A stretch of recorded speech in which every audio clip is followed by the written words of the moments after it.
Bonjour, je suis venu vous parler aujourd'hui de ce qu'on appelle le cœur et l'amour.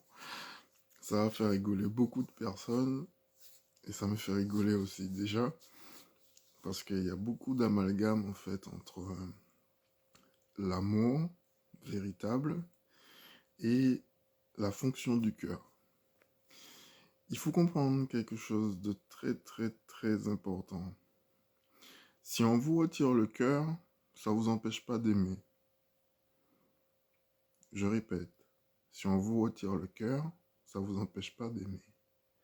Donc à ce moment-là, qu'est-ce qui agit sur nos sentiments? Est-ce le cœur, ou nos pensées, ou notre esprit, ou notre âme? Et c'est là la question. C'est que souvent on nous a appris que tout venait du cœur. Mais qu'est-ce qui réfléchit en premier? Et qu'est-ce qui agit en premier? C'est l'esprit et l'âme. Donc en réalité, si vous analysez les choses sans cœur, ça veut dire que si on vous retire votre cœur et que vous continuez à vivre, ce n'est pas le cœur qui vous donne les sentiments, mais c'est votre esprit qui est relié à votre âme. Donc, souvent on vous dit pensez avec le cœur, aimez avec le cœur. Je répète encore, sans cœur, vous aimez quand même.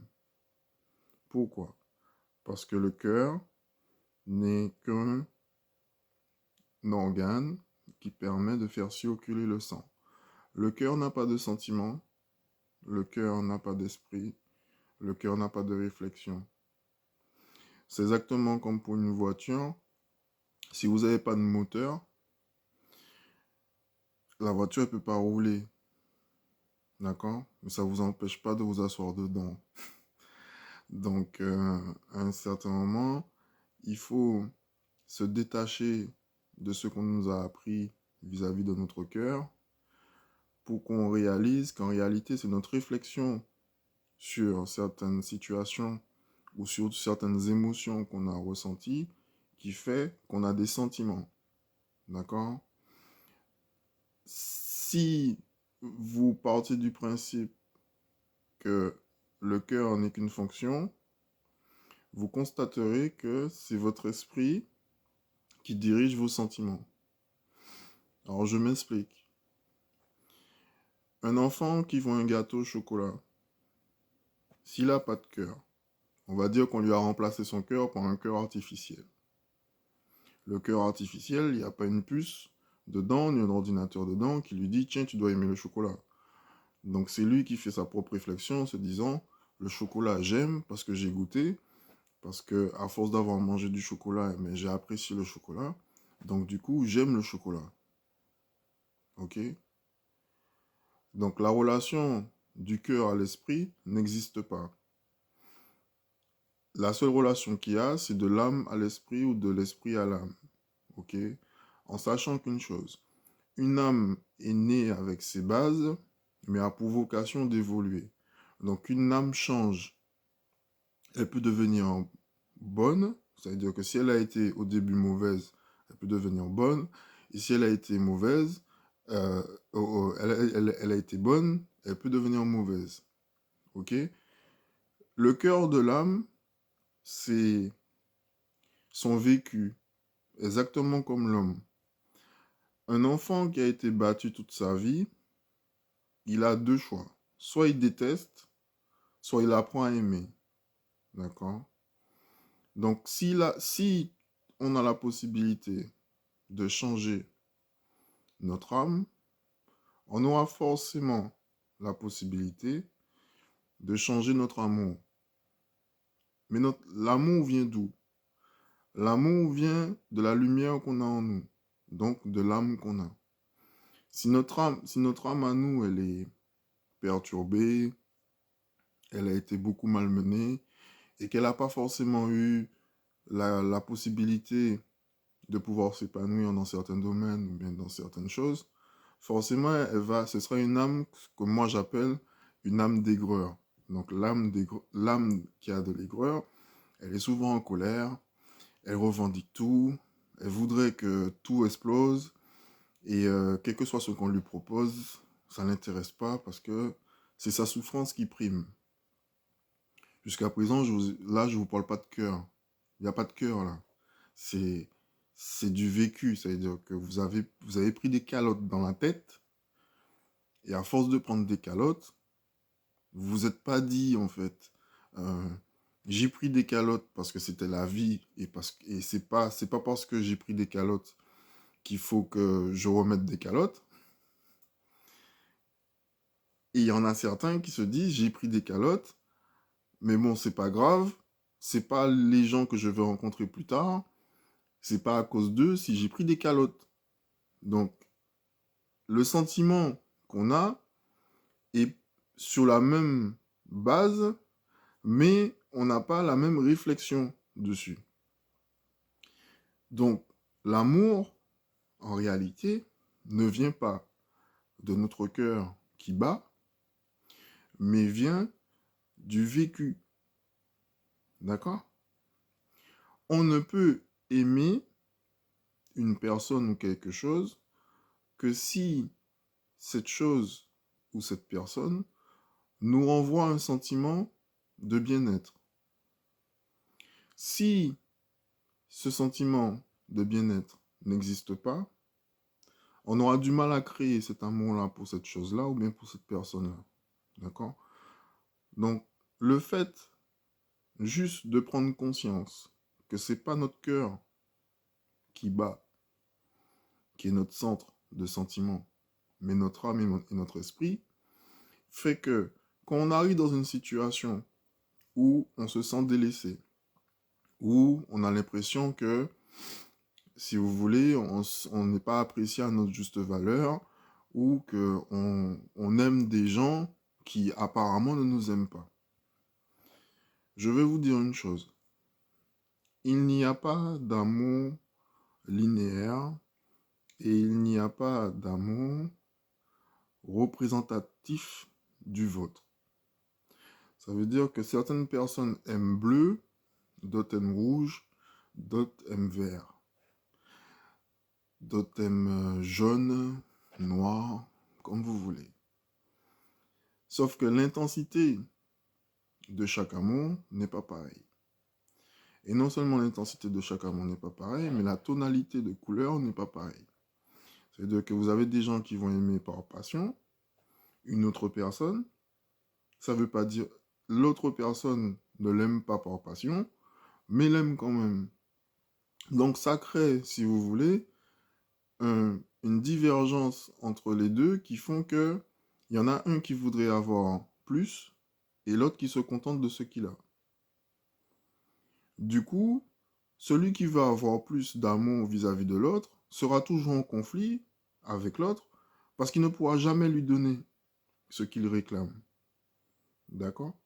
Et c'est pas parce qu'il ne l'aime pas, c'est parce que celui qui demande plus n'a pas conscience que l'amour qu'il a pour l'autre et qui voudrait que l'autre ait n'appartient qu'à lui-même. Je vais prendre un exemple très simple. J'adore faire de la planche à voile. C'est mon kiff, c'est mon sport de prédilection, c'est la planche à voile. Je connais beaucoup de personnes qui aiment regarder la planche à voile, mais qui ne veulent pas monter sur une planche à voile. Si je sors avec une femme qui aime regarder la planche à voile, mais qui n'aime pas monter, je ne peux pas dire qu'elle ne m'aime pas, parce que moi, j'adore la planche à voile. Et je ne peux pas la forcer à aimer la planche à voile plus que moi, ou bien autant que moi, sous prétexte qu'elle m'a dit qu'elle m'aimait. Donc, quand on parle d'amour, on parle surtout de tolérance. Ça veut dire qu'on tolère que la personne puisse nous aimer à sa façon. Aimer, c'est quelque chose qui est inscrit dans tout être humain. Par contre, pour euh, le comprendre et pour savoir vivre avec, il faut se détacher du besoin de vouloir faire les gens vous aimer comme vous les aimez. D'accord? Donc, de ce fait, vous retirez la notion du cœur qu'on vous a donné. Je sais que ça va faire rire beaucoup de personnes. Je sais qu'il y en a beaucoup qui sont fleurs bleues, il y en a beaucoup qui sont romanciers, il y en a beaucoup qui rêvent voilà, du prince charmant. Faut arrêter avec ça. Ça vous fout dans la merde. D'accord? Quand vous aimez, il faut aimer réfléchir.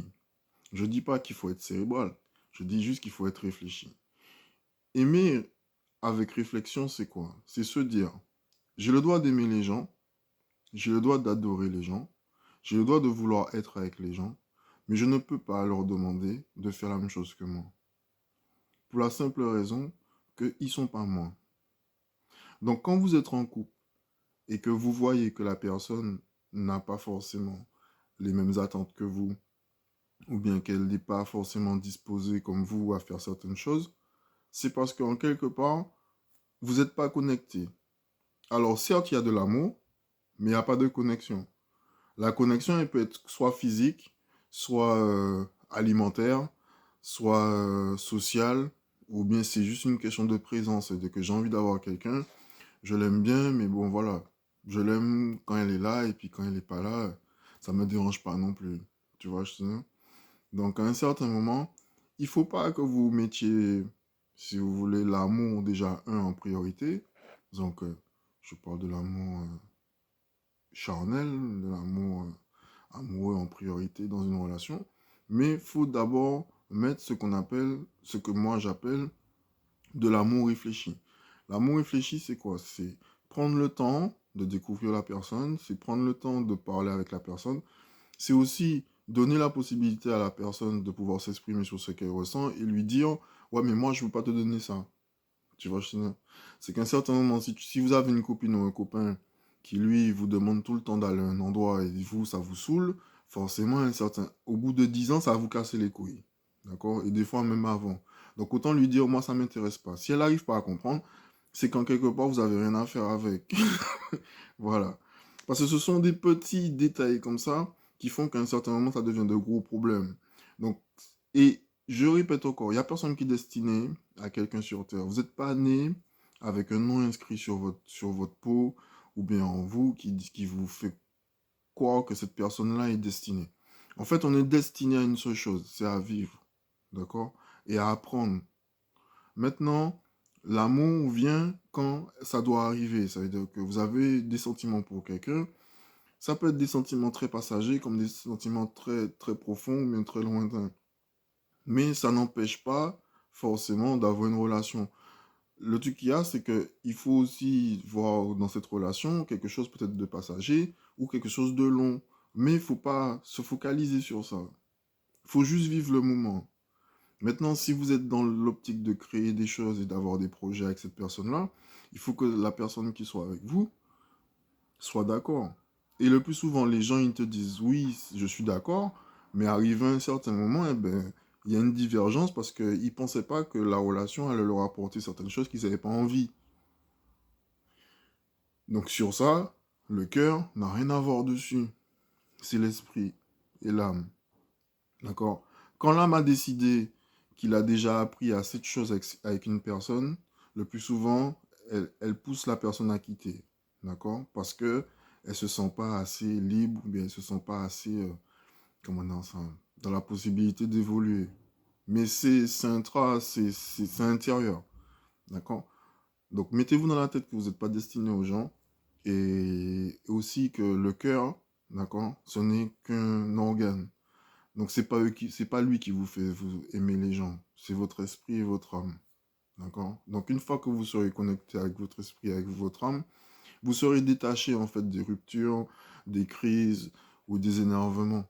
Parce que vous comprenez que la personne qui est en face de vous vous réclame quelque chose que vous ne pouvez pas lui donner.